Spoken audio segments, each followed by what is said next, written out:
పొరపాటున కింద పడ్డప్పుడు ప్రమాదాల్లో గాయపడినప్పుడు మనకు తెలియకుండానే మోకాళ్లలో గాయాలవుతూ ఉంటాయి. చిన్న దెబ్బలే కదా అని చాలా సందర్భాల్లో మనం వాటిని పెద్దగా పట్టించుకోం. అయితే అవి చిన్న దెబ్బలే కావచ్చు, కానీ వాటి మూలంగా మోకాళ్లలోని లిగమెంట్లు కూడా దెబ్బతినే అవకాశం ఉంటుంది. లిగమెంట్ గాయాలను నిర్లక్ష్యం చేస్తే అవి క్రమంగా పాడైపోయే అవకాశం ఉంటుంది. లిగమెంట్ గాయాలకు ఒకప్పుడైతే పెద్దగా కోతలు పెట్టి సర్జరీ చేసేవాళ్ళు. అయితే ఆర్థోస్కోపీ అందుబాటులోకి వచ్చాక చర్మంపై ఎలాంటి కోతలు పెట్టకుండానే దెబ్బతిన్న లిగమెంట్లను చక్కగా మరమ్మతు చేస్తున్నారు.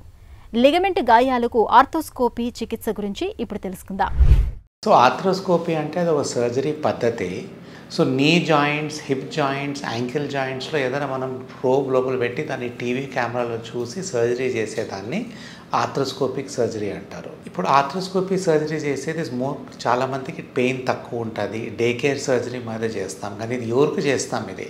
సో ఓపెన్ సర్జరీ చేసే వాళ్ళకి last 20 years back open ligament reconstructions, లోపల రబ్బర్ వాషర్లు తెగిన దాని రిపేర్స్, దాని రీకన్స్ట్రక్షన్స్ 30 years బ్యాక్ ఓపెన్ సర్జరీతో చేసేది.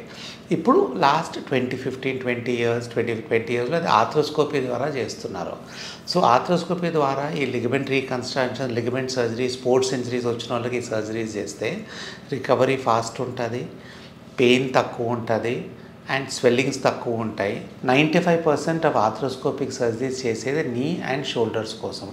నీలో ఎప్పుడైనా యాక్సిడెంట్, స్పోర్ట్స్ ఇంజరీస్ అయినప్పుడు ఏసీఎల్ లిగమెంట్ అని ఉంటుంది, యాంటీరియర్ క్రూషియేట్ లిగమెంట్, ఆర్ దాని పక్కన ఇంకోటి posterior cruciate ligament. So injuries ఉన్నా కానీ, ఆర్ లోపల రబ్బర్ వాషర్స్ ఉంటాయి, meniscus, medial and lateral meniscus, అదేమైనా తెగినా కానీ దాన్ని రిపేర్ చేసేది, దాన్ని రీకన్స్ట్రక్ట్ చేసేది, ఇవన్నీ ప్రొసీజర్స్ ఆర్థ్రోస్కోపీ ద్వారా చేస్తారు. And this is done by mainly sports medicine specialist. So ఈ సర్జరీస్ యూజువల్లీ యంగర్ ఏజ్ గ్రూప్లో ఉంటాయి, 15, 20, 25, 30, 40 వరకు. ఓల్డర్ ఏజ్ గ్రూప్లో యూజువల్లీ ఈ ప్రాబ్లమ్స్ అంత రావు. షోల్డర్లో కానీ అదే, కొంతమందికి షోల్డర్ మసిల్స్ టేర్ అవుతుంది, రొటేటర్ కఫ్ టేర్స్ ఉంటాయి, కండరాల నొప్పులు ఉంటాయి, లేబ్రల్ టైర్స్ అనే డిస్లొకేషన్స్ అవుతుంటాయి షోల్డర్లో. ఏ కండిషన్లో అయినా కానీ ఆర్థ్రోస్కోపీ ద్వారా దీన్ని మనం రిపేర్ చేయవచ్చు, రీకన్స్ట్రక్ట్ చేయవచ్చు. పెయిన్ చాలా తక్కువ ఉంటే హాస్పిటల్లో మ్యాక్సిమం 1 day ఉండాల్సి వస్తుంది కొన్ని కేసెస్లో. చాలా మటుకు డే కేర్ సర్జరీస్ ఆల్సో చేయవచ్చు, అంటే మార్నింగ్ చేసుకొని ఈవినింగ్కి ఇంటికి వెళ్ళిపో